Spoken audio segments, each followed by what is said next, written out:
In the repair shop today, in his quest to use the right tool for the job, Steve's going bespoke. I'm just sculpting brass to make this spanner so you can take the wheels off of the car. While a costume once donned by a glamorous 1950s strongwoman tests the skills and patience of expert Sara Dennis. I think it's safe to say I don't really want to see any more green sequins again for a long time. I actually went to bed and dreamt of green sequins.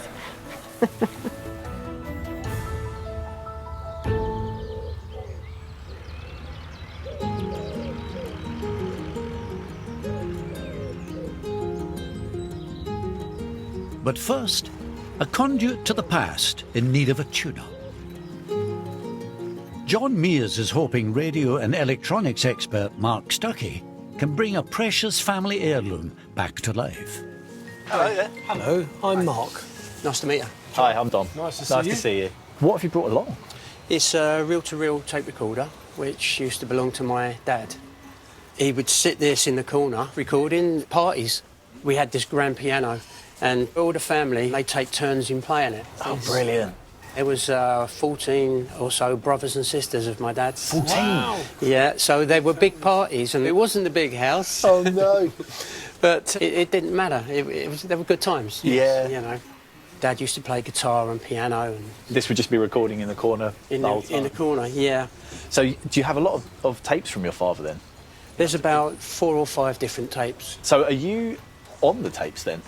Yeah, You I'm are? on the tapes, yeah. Oh, wow. I'm singing As a and kid, playing. I guess? Yeah, I would have been about 3, 4 years Oh, wow. old. Singing, playing guitar. Yeah. Sounds like you've got some good memories of Yes. those. It's good childhood. Yeah, Yes. absolutely. Yeah. Do you want to see inside? Yeah, please. Cool, can we? Yeah. Let's have a look, see what have we got. We have an Elizabethan. It's a little bit worse for wear. Yeah, A little but bit so here am and I. there. I'm not going to Yeah, me too. you know. But the Elizabethan popular, this actually is from 1962. Is it? Yeah. I didn't know that. So this is the probability when the party started. It's always known to have it. So Right. There we go. Yes. I presume this is like an auxiliary lead. For the MP3 player? Yeah, the latter day one. And there's the joint. Oh, look, bell wire mains cable. at that. Yes. Bell wire. Yeah, well, that's Or a what we mains call cable. it, yeah. I did Yes. plug it in, but I stepped back quick. Yeah, I would. Wow. Crikey. So what are you hoping we can do to it? There's a fault with it. When you played it back, it would wipe the tape out and there'd be like a whistling sound over it. And I'm afraid if I put it on, I'd lose everything, Okay. you know. So you sort of plugged it in very tentatively at one point? Recently, yeah. Why was that? Why did you sort of even attempt with something which hasn't been used for so long? I can't hear my dad's voice anymore. He passed away when I was quite young. And I just wanted to hear his voice again. If I lost a minute Yeah. just to hear his voice again, Was would worth have been it. worth it. Oh. Yeah. So worth the sacrifice? Yeah. Yes. If I'm able to actually sort of bring this back to life and get it fully working. It would mean the world. I'll be able to get my children round and my grandchildren, and we'll sit around it and have a listen Yes. to all the family. And not worry about if you're causing damage, would be nice. Yeah, That's right, exactly. yeah. When you hear their voice after so long, you just think they're still here. They haven't gone. you Just know. close your eyes and... Yeah, and dream yourself that you're back to those times, the good times. Yes. You know. Well, leave it with us. I think it's about all I can say. Mark's going to do his best. Brilliant. Yeah. It's really lovely to meet you. Thank you very much. Thank you for coming in. Thanks, Thank John. you. See you later. Thank you. I'm really pleased that someone's going to take care of the reel-to-reel and hopefully give it me back in perfect working order. To be able to hear Dad's voice once again and the family's voice once again would be fantastic. Wow. Oh, dear. Yeah, isn't that amazing? It is, and that, It's a to precious John, little is box as there. precious as gold. Yeah. Where are you going to start with this? Okay, well, in fact, what you would actually do is take the chassis out of the case. Fine. I'm with Then, you. you're right, so far easy. Yeah. Then what I will need to do is just start taking all the components which normally are known to be aged. Right. Their capacitors, things like that, replace those. Yeah. Mechanically clean it.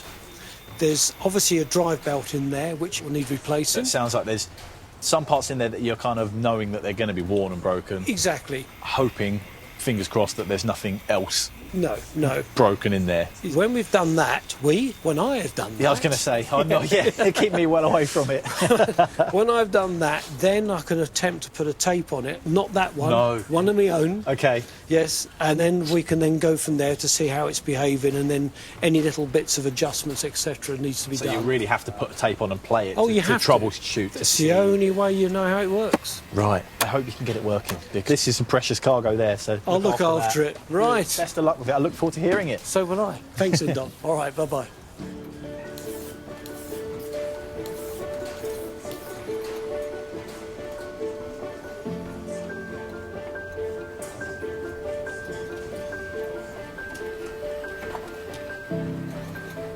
Here we go. Let's have a look. There we go. Now it should pull out.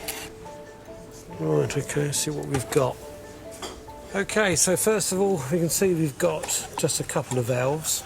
And underneath we have capacitors. Now, all these are probably due to age are leaky. So when John was putting on play, probably part of the array circuit was being energised, and that's why he was getting the whistle. First call, test that. And to do that, I use a multimeter on an ohms range, that's resistance.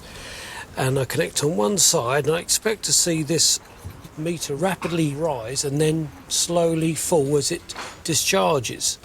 And let's have a look. So we've got a rise, it's discharging, but it's now staying static.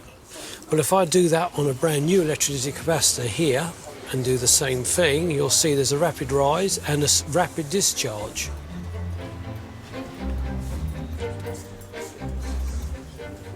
Tin solder. Anything like this, there's a lot of work you have to do in advance. Only then you actually will connect it to the mains. And then you'll have an idea of what else you may have to do. You're doing that until you're ready to go.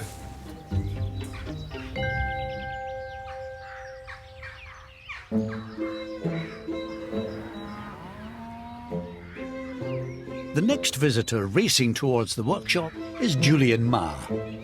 He's brought something in desperate need of an MOT, courtesy of mechanical guru Steve Fletcher. Hello. Hello. How you doing? I'm Julian. I'm Jay. Hi, nice to meet you, I'm Jay. Steve. Steve, nice to meet you too. You too. So what have we got in the box?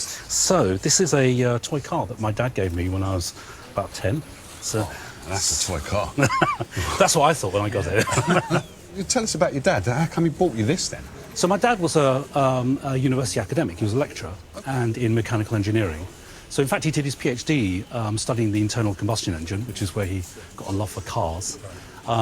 Eventually he actually started working on rocket flames, I suppose also related to exhaust and internal rockets. Rockets for...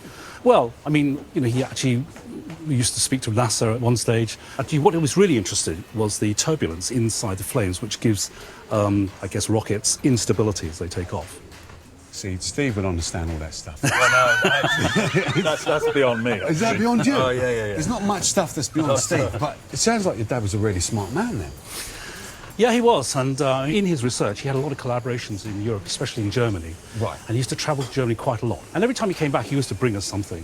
And then one year, this was the toy he brought for me. Right. And I was fascinated by this car, because of course when I was 9 or 10, I mean, that looked pretty amazing to me. Yeah, it's very cutting edge. Very sophisticated, you know.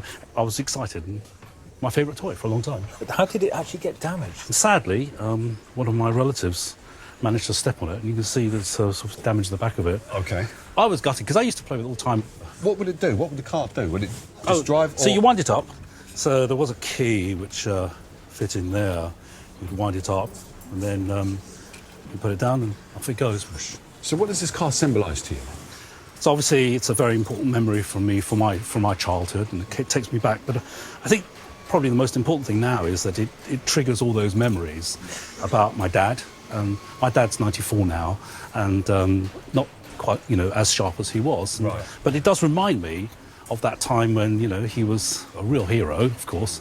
But, you know, it's also about his love of trains and cars and engineering. So I think this car is that sort of trigger for all those memories, actually. Yeah. No, that's really special. Steve, it's over to you then. Well, I've never done a car like this before, so I'll have to work out a few bits and pieces, but I'll give it my best shot. Thank you very much. I'll be very grateful. So, Julian, thank you for bringing the car. Yeah, thank you. Okay. Thank you very much. Yeah. Nice to meet you both. Likewise. Okay. You take care now. Bye-bye. I'm very excited now because chatting to the guys about the history of the car has made me realise that it's going to be quite exciting to take it back and show my dad when it's repaired. So, you've got this wheel to attach. Yeah. But what else is wrong with it? The wheel's all out of alignment. Yeah. There's the linkage is missing. Okay. There's the bit that holds the wheel to the car's all missing. So there is a whole host of things that need doing to it. Okay. Can't wait to get it going and having a little play with it. You're not the only one there, mate.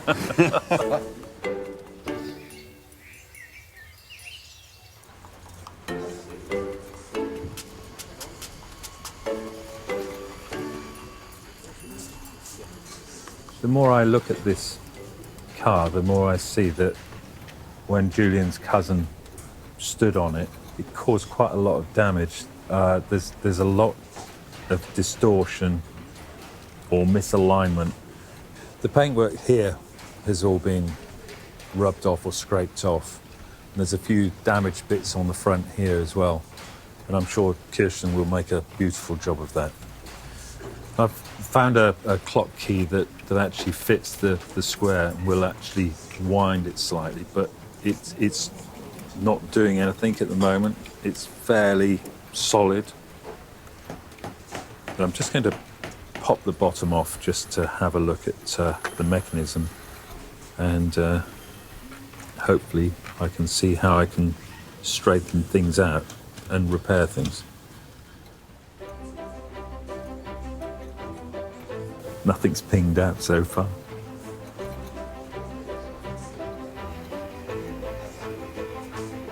So I'm just checking at the moment, see if there's any broken teeth on any of the gears.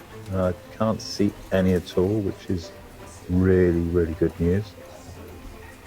There we go. I'm just going to pop that over. I can now give these pieces to Kirsten.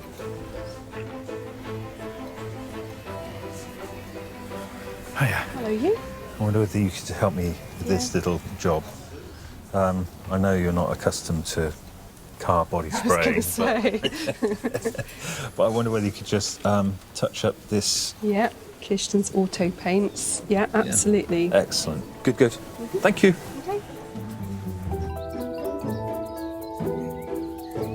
As Kirsten gets to work on retouching the paintwork, electronics expert Mark has discovered another faulty component on the tape recorder. So this resistor here is 220 k-ohm, and a resistor, if you like an analogy of water, you have a large water flow coming in, the resistor reduces that amount of water flow, so only a small level comes out the other side. This should be 220,000 ohms, and it's reading 279,000 ohms. So we'll change that for a more modern counterpart. So we take the old one out and solder in the new component. So that one's replaced. The next stage is to do the drive belt, but the drive belt is encapsulated within this mechanism, and though I'm not familiar directly with this machine, I've got to start taking things apart so I can do it.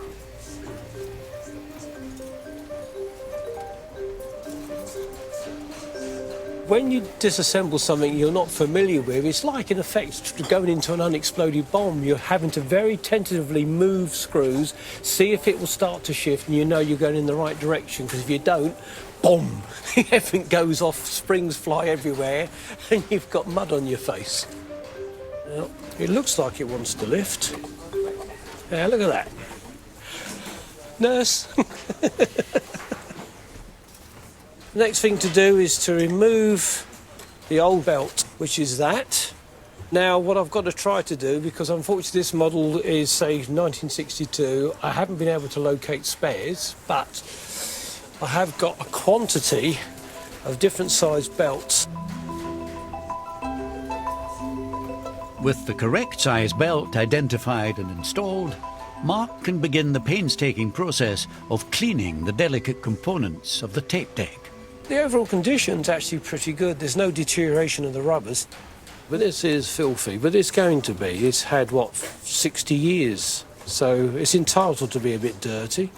The cleaner this is, the better the take-up, the smoother the action, less wear.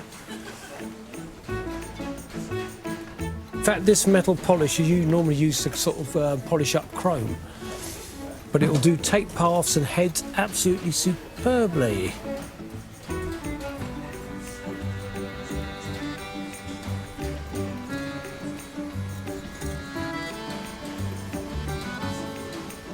Nice and shiny again.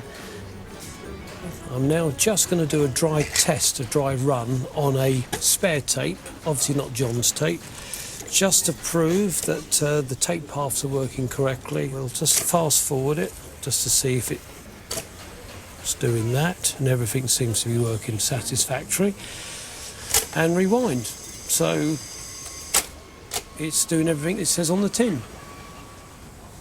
Taking it all apart, cleaning all the parts, etc., has actually done the job perfectly well. Little way still to go, but it'll be really nice to sort of see how John sees it for the first time fully working, and with that important tape playing. It's taken hours of tinkering to get the tape recorder up and running again, and the next item through the doors is also in need of patient attention. Triona Palmer is calling upon the needlework skills of Sara Dennis to help put the sparkle back into an item with a glamorous past. Hello. Hello. All right. Right. There we go. Let me pop that there. Okay. And just these here for a minute. Okay. I'm Jay. Hi, Jay. Nice to meet you. Triona. Sarah. Hi, Sarah. Hi. Nice to meet you. Okay. So, what have we got here then? Well, I've got for you a stage costume that belonged to the strongest woman in the world.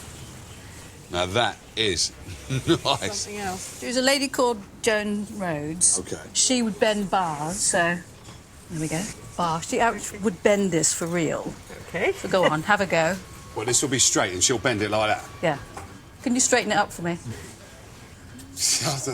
No, I can't do that. She could pick you up easily. Really? Yeah. She once picked up an elephant, a baby elephant. A baby elephant? Yeah. But she was built like a tall Marilyn Monroe, as you will see from this costume. Hold on a minute. You're saying to me there's a lady this size could bend this?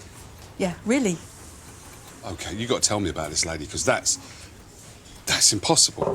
OK, yeah, tell us about Joan, it is, yeah? Joan Rhodes. Joan Well, she was Rhodes. very famous in the 50s and 60s. OK. She started on the streets of London at 14. She ran away from home. And then she learnt her trade from street performers. And she went on from there and ended up performing for people like the Queen and Prince Philip at Windsor Castle. Oh, my goodness. Yeah. And she performed all around the world. She was once offered the job of being Tarzania Oh, great. to Johnny Weissmuller's Tarzan Right. back in the 50s, but it's a Hollywood contract. And she loved London so much she couldn't leave. didn't do it? She didn't do it. She wanted to stay here. Wow. Yeah, you'd have loved her. She was a great woman. Yeah. So how did you get to know Joan then? I was writing a book about real women, so I wrote to her and we met. We just kind of fell in love. Right. It was how great, lovely. and she was like a mother to me. She was inspirational, and I became ill with lupus. Right. OK. And I was retraining to be an artist, and I started at Chelsea College of Fine Art to do a degree in fine art.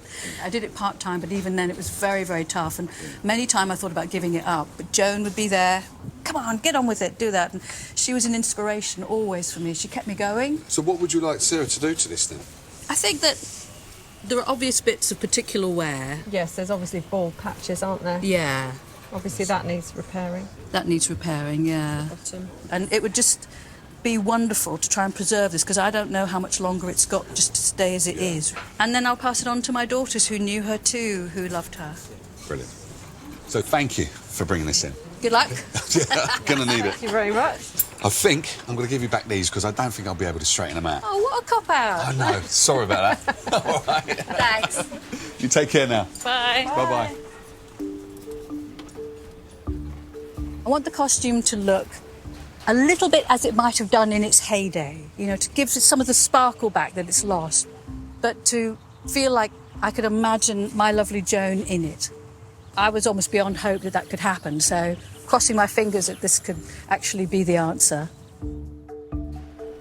Now that is a beautiful story. It was lovely, wasn't it? What a lady. That bar. I mean, Yeah, I know. So you didn't have a go? No, I thought you would do it for me.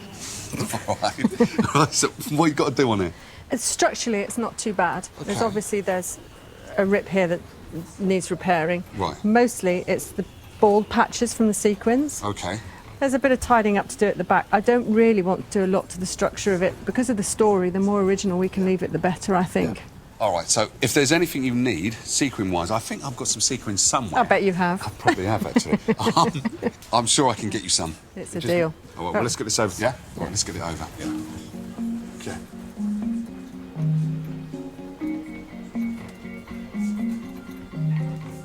It's been a stage piece, so it's been well used. And I think Joan used to come on in this beautiful skirt and then whip it off and reveal herself in her leotard.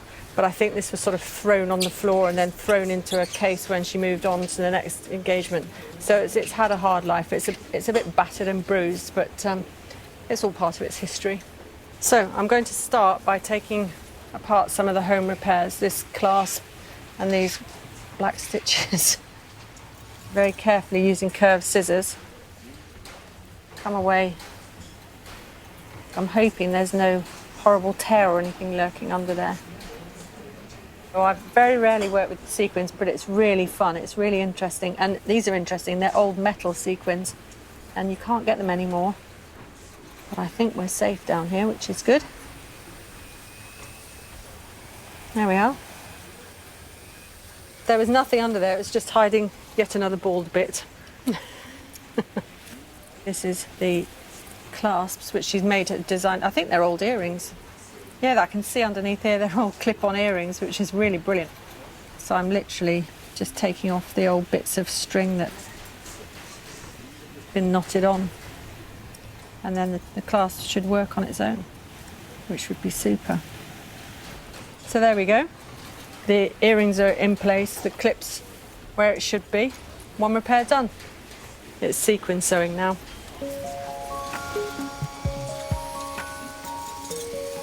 It's mechanics in miniature over on Steve's bench, as he is busy calculating how to get the 1960s toy car roadworthy again.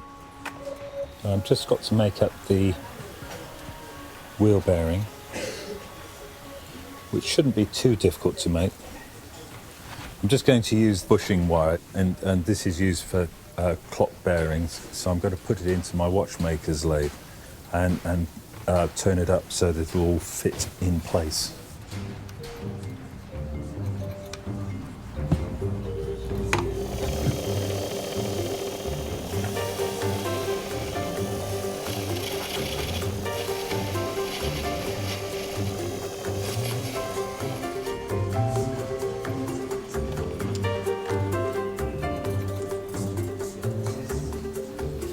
Almost there.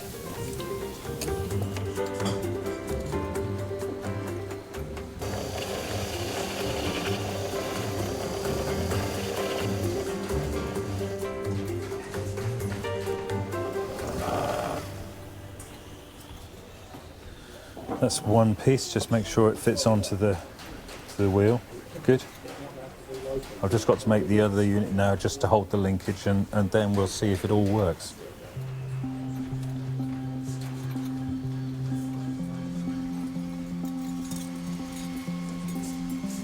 Meanwhile, Steve's asked Kirsten to use her colour-matching prowess on the scratched bodywork. Although this looks like it's a sort of metallic grey, I think it's probably got a little bit of blue in it as well. So I remember using these paints many, many years ago. I used to make up those sort of model aeroplane kits. And actually I was never interested in the planes or the boats. What I actually really loved was just the painting at the end. So, right, let's see what this looks like.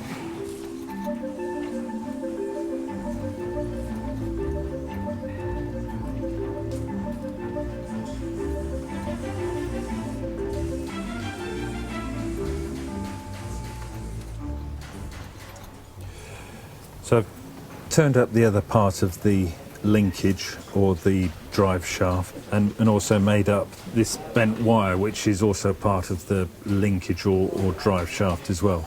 So I need to just pop that on. It's a bit fiddly.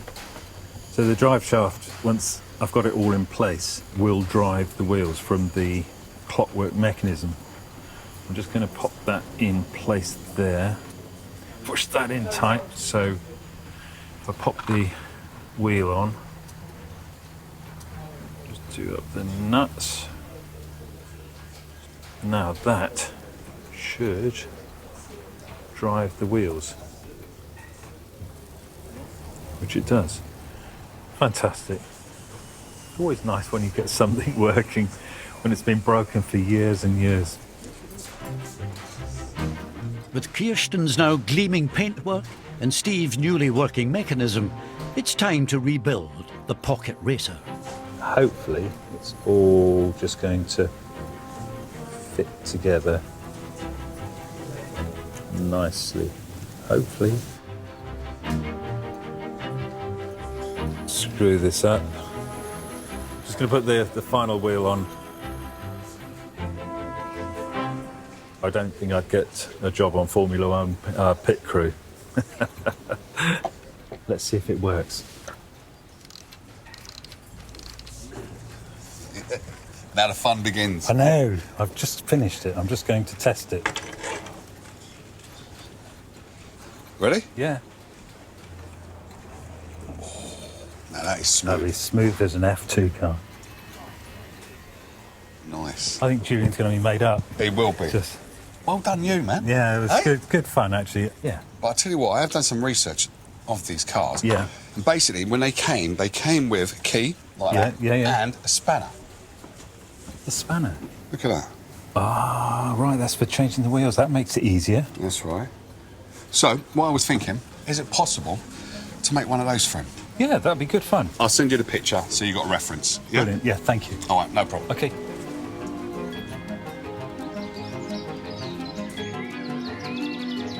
As Steve sets about making the final bespoke accessory for the toy car, Mark is also in the closing stages of his repair, rebuilding the reel-to-reel tape recorder, which recorded countless family get-togethers.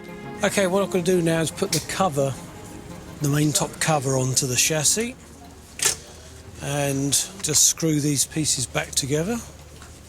Next thing to do, of course, is put this over the heads, like that.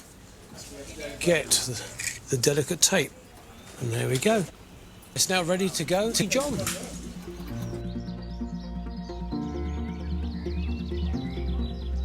John Mears brought the tape recorder to the repair shop, desperate to hear his late father's voice again, immortalised on the family recordings. How we doing, John? Oh, yeah. You all right? Hi, Jeff. Hello, John. Nice to see you. Nice to see you. How you feeling? I'm excited. Yeah? And I've got a lot of faith. You've got a lot That's of faith. good, yeah. You haven't even seen it yet. Let's let him see. Huh? Yeah. Ready? You ready? There we go. Did you say that you used to accompany your father on this particular tape at one point, singing? There was some of me singing and playing my guitar and some of me just singing without anything at all. Okay. All right. The button's ready for you to pull forward. Here we go.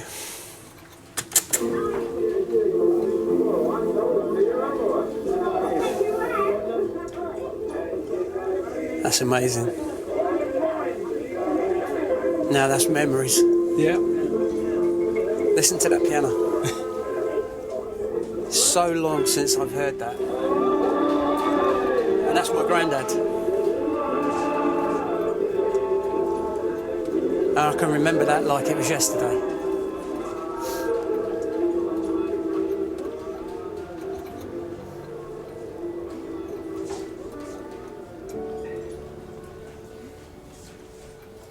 I'm so happy because I've got nothing of Dad, you know, just what's here. I've got no video recordings of him, you know, nothing. Yeah. But at least we can all hear his voice and everything now. You've got 30 minutes probably of memories there. Really amazing, absolutely amazing. I can't thank you enough. No, it's been a pleasure. Thanks so much for bringing back all the memories for me. Oh, I've enjoyed it immensely. All the best. Take care. Bye-bye. It was great to hear Dad's voice once again. Amazing. And my granddad. I'm really lucky to have it. Anytime I feel a bit fed up or missing Mum and Dad, all I've got to do is put the tape on and I can hear them once again. And it'll be almost like I can touch them.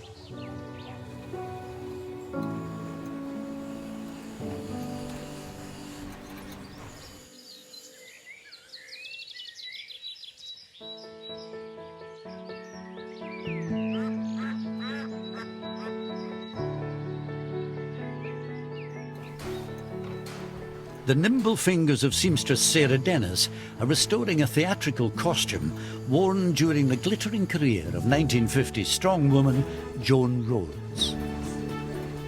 I'm doing the main bulk of the skirt at the moment, and as you can see, there's lots of gaps where the sequins need to be sewn on. And as you can see, they're all different blues and greens running into silver. So I can use those where I'm going to fade into the silver. But up until then, it's just a case of sewing in patches of these teal ones for now. The shiny sequin takes its name from an old Arabic word for coin. Sequin dresses first became fashionable in the 1920s as the ultimate celebration of wealth and glamour. I'm quite lucky because these sequins have been put on by hand, so they're not strictly regimented, so it's much easier for me to sew them on. And I'm using a silk thread, which I've actually knotted onto a very small needle so that my thread doesn't show at all in any of the repairs. So it's literally a case of putting your sequin onto your needle and pop it down to the end and sewing it on. Quite time consuming and a little bit repetitive, but we'll get there. It's one of those jobs where you could just keep going and going and going, because every time you look at it there's another little hole. And Triona said she didn't want it to look new, so I told myself to stop. Right, so obviously the crotch pieces. So I've stabilised it with pins now, and I'm just going to use ordinary sewing thread and I'm going to sew this back together. So I'm doing a ladder stitch which should be invisible, so I'm going to go in and along and then go slightly backwards from where I was before on the other seam. And then hopefully you won't see any of my stitches at all.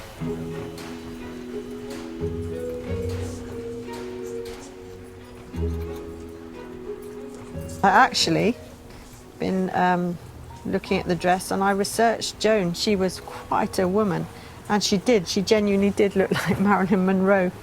And there's pictures of her on the internet picking up men and ripping up telephone books, and she was quite a woman.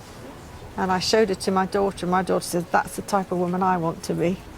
So she was obviously quite an impressive woman. I think it's an absolutely incredible story. I love it, absolutely love it. She's so inspiring. I'd have loved to have met her. I think she would have been great fun. I think it's safe to say I don't really want to see any more green sequins again for a long time. I actually went to bed and dreamt of green sequins.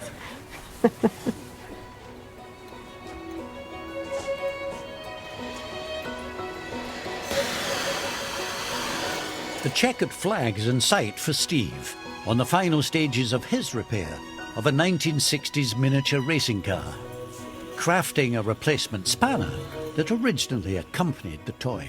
I'm just sculpting brass to make this spanner so they can take the wheels off of the car, or if they come loose they can tighten them up as well. I think that'll look quite nice. Better start cutting it out.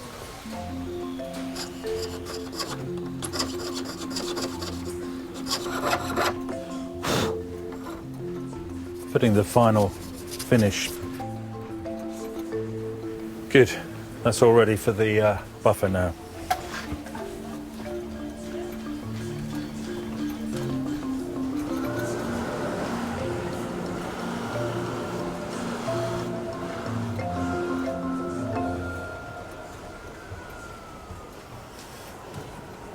beautiful, absolutely lovely. I love making things like that.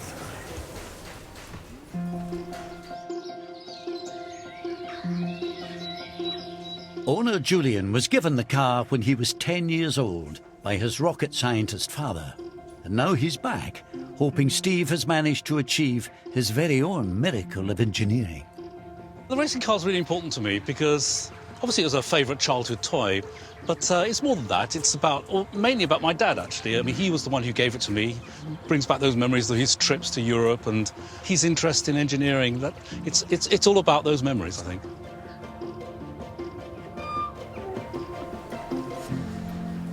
Hello. Hello, Julian. Nice to see you again. Likewise, I Nice to see you. Nice to see you.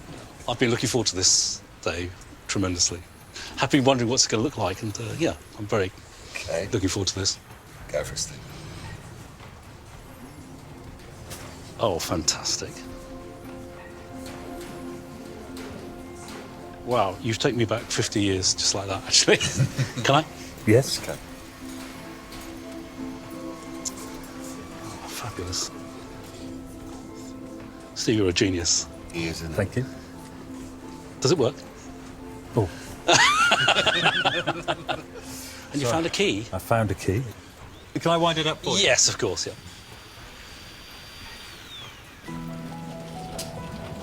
Fantastic.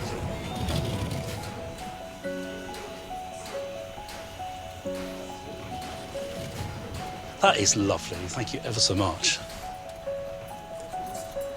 I don't know whether you remember, but through the research that Jay did, there used to be a spanner with it for tightening the wheels.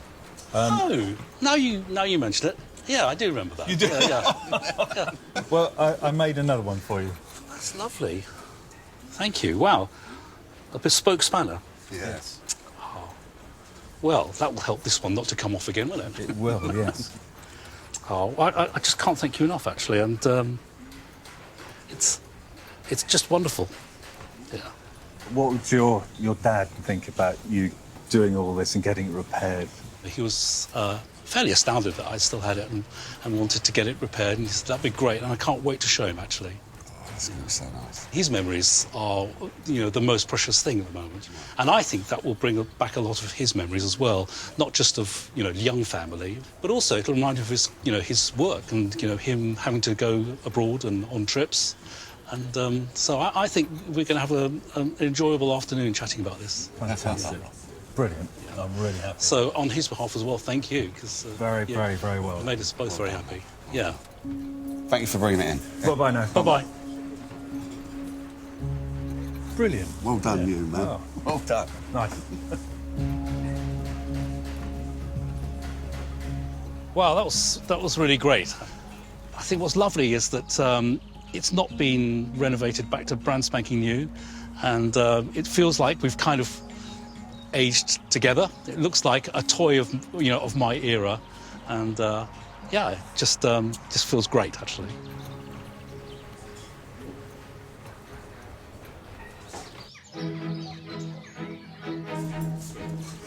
Expert seamstress Sara has been doggedly hand-sewing hundreds of replacement sequins onto the strong woman's dress.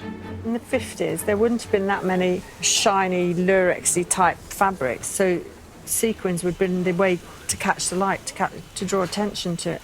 So that's that repaired. We're done. Yes, we're done. Hopefully, Triona will be really, really happy with Joan's outfit. When I brought the dress here, it was in a terrible condition. Lots of the sequins had been worn away or fallen off. It needed to be given that new life, and I wanted to have that feel of her presence in it because that's what I cherish so much. Hello. Hello. How you doing? I'm good, thank you. Hey, Triona. Hello, Sarah. You excited? Yeah, I'm really excited. I didn't think I would be so excited, but I am. Yeah, excited. Okay. Let's go. Let's let you sit.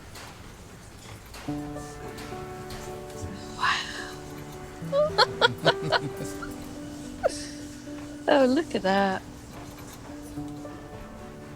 Oh, I love it. Oh, wow.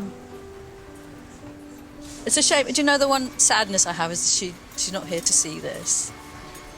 She would have loved it. Oh, I'm pleased. Yeah. But yeah, she would have loved it. Good. Yeah. She lives on through all of us who will remember her and cherish her memory. And this is perfect, absolutely perfect. Oh, I'm delighted. It's wonderful. Absolutely. It's just all sparkles, isn't it? And she was like that. She was sparkled everywhere, you know. She lit up a room. So here we go. She light up a room again when I get this home. I hope so. Oh, that's wonderful. Let's let you get this home then. There you go. Okay. Thank you very much, guys. Thank you for bringing it. Absolutely. Means a lot. Take care now.